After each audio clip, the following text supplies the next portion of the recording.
नमस्कार साथियों, धन्यवाद।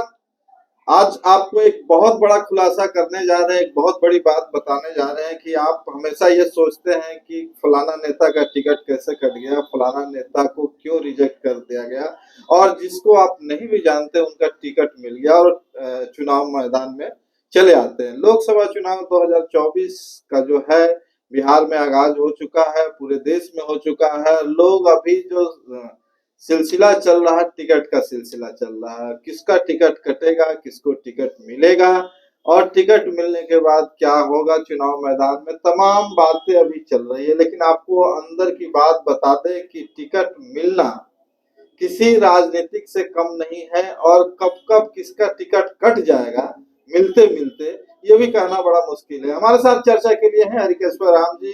तो सर, बताया जाए कि इस चुनाव में जिसका टिकट नहीं कटना चाहिए था उसका टिकट कैसे कट जाता है और कैसे कट गया है? कोई ऐसा उदाहरण देकर बताइए, या टिकट लेने का क्या क्या प्रक्रिया है ये भी नहीं बताइए। ऐसा होगा ना कि कुछ लोग सोचते हैं जी। कि हम पार्टी में बहुत अच्छे काम कर रहे हैं, पार्टी के नेता के हम गुड बुक में हैं, हाँ। तो हमको टिकट मिल रहा है, ठीक है, हाँ। कन्फर्म मान के चलते हैं। लेकिन ऐसा होता नहीं। होता ये है कि अगर बड़ा नेता नजर में अगर आपके प्रति उसका नजरिया खराब है, आपके किसी एक्टिविटी के कारण, तो बड़ा नेता का एक शब्द आपके खिलाफ बोल देना ही टिकट कटने के लिए काफी हो जाता है। ठीक है, और तुरंत उसका कोप भाजन आप बन जाते हैं। जी। तो मैंने दो तीन उदाहरण ने दो उदाहरण मैं आपके सामने, उससे आप समझ सकते हैं। जी। एक बार मेरे सामने की बात है, 1993 में एमपी का चुनाव हो रहा था और बाई इलेक्शन हो रहा था और यहाँ से रामकृपाल यादव लड़ रहे थे, ठीक है। और रामकृपाल यादव के लिए जो वोट का जो त्योहार हो रहा था, तो लालू जी और नीतीश कुमार दोनों मिल के रथ निकाले हुए थे और समझिए कि रात रात भर, मतलब समझिए कि 10 बजे दिन से वे निकलते थे और 2-2 बजे रात तक कंप्लेन करते थे। अच्छा, मतलब ये पोजीशन था, समझे ना। तो भीम सिंह ने एक कार्यक्रम लिया था पीएमसीएच में। अच्छा। और उस कार्यक्रम में मैं भी था। अच्छा। और 12 बजे रात में दोनों नेता पहुंचे खुदा बख्श लाइब्रेरी में। अब मैंने वहां उन लोगों को रिसीव किया और हम ले गए कार्यस्थल पर, जहां पर मान लीजिए मीटिंग होना था। खैर मीटिंग होते होते बज गया 1। वहां से हम लोग चले आए तो हम देख कर रहे हैं कि इनकम टैक्स चौराहा से फिर ये लोग मिल गया दूसरा तरफ मुड़ गया, मतलब उसके बाद भी उनको कार्यक्रम था। और हम चूंकि भीम सिंह के आवास पर ही रह गए, इसलिए कि वहां हमारा उस समय कोई भी रेसिडेंस था नहीं, साड़ों के यहाँ रुकते थे, तो इतना रात को क्यों जाएंगे, तो वही से हम रुक गए इनकम टैक्स चढ़ा के। सुबह में होते होते लालू जी का टेलीफोन आया, हम लोग चाय पी रहे थे दोनों, तो लालू जी का टेलीफोन आया कि भीम ऐसा है कि तुम्हारा मैंने विधान परिषद का टिकट क्लियर कर दिया है, तो तुम मिल लेना जगताओ से और कागज पत्र अपना तैयार कर लेना नॉमिनेशन के लिए, सब करना। तो बड़ा खुशी हुई, हम लोग बड़ा खुश हो कि चलो भाई एमएलसी में इसको हो जाएगा। लेकिन जब फाइनली जब एमएलसी की बात हुआ तो भीम सिंह को टिकट नहीं मिला। लालू जी के कहने के बावजूद, क्योंकि लालू जी उस समय सर्वेसर्वा थे, जनता दल में मुख्यमंत्री भी थे, तो इनके आश्वासन देने के बावजूद भी भीम सिंह का टिकट अंततः कट गया। और टिकट कटने के बाद जो है मालूम हुआ, और रमई राम ने खुद बताया कि मैंने तुम्हारा टिकट काट दिया। रमई राम ने खुद बताया कि हमने तुम्हारा टिकट काट दिया। और रमई राम उस समय पार्टी के बिहार के अध्यक्ष थे। तो रमई राम का ये कहना था कि तुम हमको जो रंजन यादव को तुम प्रणाम करने का तरीका है, तो तुम उसको झुक के पैर छू के प्रणाम किया, हम आए थे तो खड़े खड़े मान लेके बच्चे प्रणाम कर दिया। तो क्या समझ लिया कि हमसे रंजन यादव बड़ा लीडर है, तो उसी का तुमको खामियाजा भुगतना पड़ा, हमने टिकट काट दिया तुम्हारा। तो एक तो उदाहरण मान लीजिए कि आपने देख लिया, क्योंकि बड़ा नेताओं का कोप भाजन आप बन गए, प्रणाम करने का तरीका पर आपका टिकट कट गया। उसी तरह से एक उदाहरण बता रहे हैं कि जनता पार्टी थी 85 के बाद से, जनता पार्टी तो बनी 77 में, लेकिन 80 के बाद जनता पार्टी बहुत कमजोर पोजीशन में हो गया। लेकिन ये चंद्रशेखर जो है पूर्व प्रधानमंत्री, वो पार्टी का अध्यक्ष थे, जनता पार्टी का अध्यक्ष थे। उनका मूल रूप से उस समय जो साथी लोग था तो एक शिवानंद तिवारी थे, विक्रम कुंवर थे और रामसुंदर दास जी थे। मूल रूप से ये लोग था, और भी लोग था।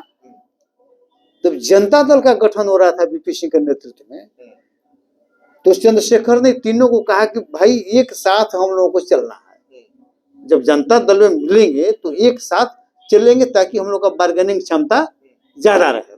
अलग अलग मिलेंगे तो हम लोग का वैल्यू खत्म हो जाएगा, इसलिए अलग अलग नहीं मिलना है, एक साथ मिलना है। लेकिन इन लोगों को विश्वास नहीं हुआ। जो जितने जो विलम्ब होते गया तो अंत में इन लोगों को लगा कि ये तो हो गया उल्टा, मिलेंगे कि नहीं मिलेंगे, ये बड़े नेता हैं, हम लोग अगर नहीं मिले तो हम लोग पिछुआ जाएंगे। तो अंत में तीनों जो है जाकर वीपी सिंह के सामने मिल गए और जनता दल का समझिए कि ये सदस्यता ग्रहण कर लिए, और उनमें उनका शर्त भी हो गया, शर्त ग्रहण किए। तो ये था कि शिवानंद तिवारी और विक्रम कुंवर को टिकट विधानसभा का कन्फर्म, और मुख्यमंत्री दावेदार मान लेकर रामसुंदर दास वीपी सिंह की तरफ से। अच्छा। तो ये कमिटमेंट करा के इन लोगों ने ज्वाइन कर दिया। बाद में चंद्रशेखर जो है योगदान किए, बाद में गए, लेकिन उनके प्रति इनको खुनस था, बड़े लीडर थे, इनको लगा कि मेरा बात सब नहीं मना और मेरे हमको छोड़ के सब जाकर वीपी सिंह के साथ मिल गया। लेकिन खैर नेता तो बड़ा थे वहां। तो यहाँ से जो विधानसभा का सूची गया तो उसमें विक्रम कुंवर का रघुनाथपुर से टिकट का कंफर्म करके गए, एक के नाम गया।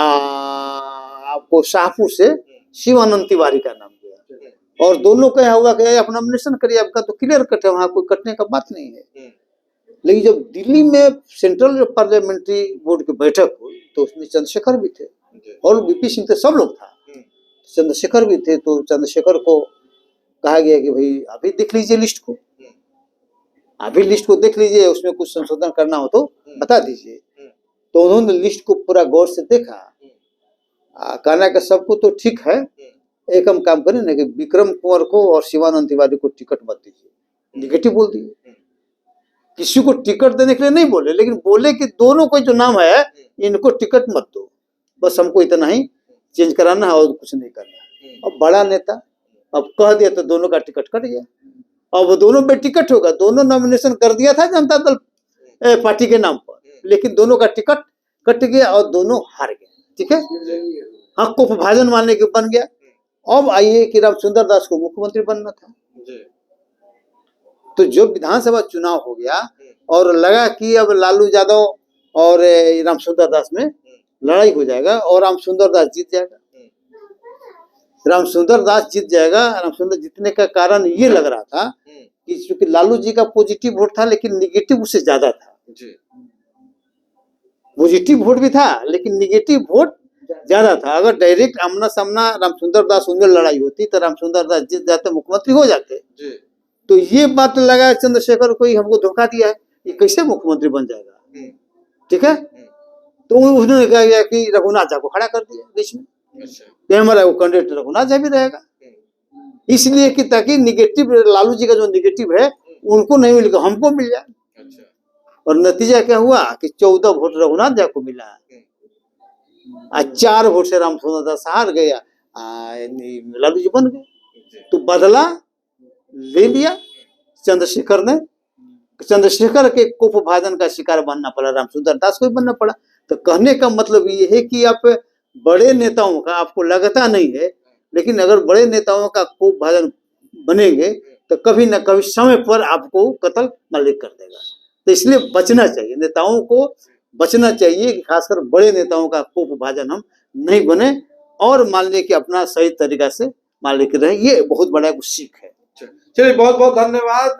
इन्होंने साफ शब्दों में कहा कि अभी आप जिस तरह से टिकट के लिए प्रयास कर रहे हैं, कभी भी बड़े नेताओं से पंगा मत लिया कीजिए, उनके मान सम्मान को कभी ठेस ना पहुंचाए।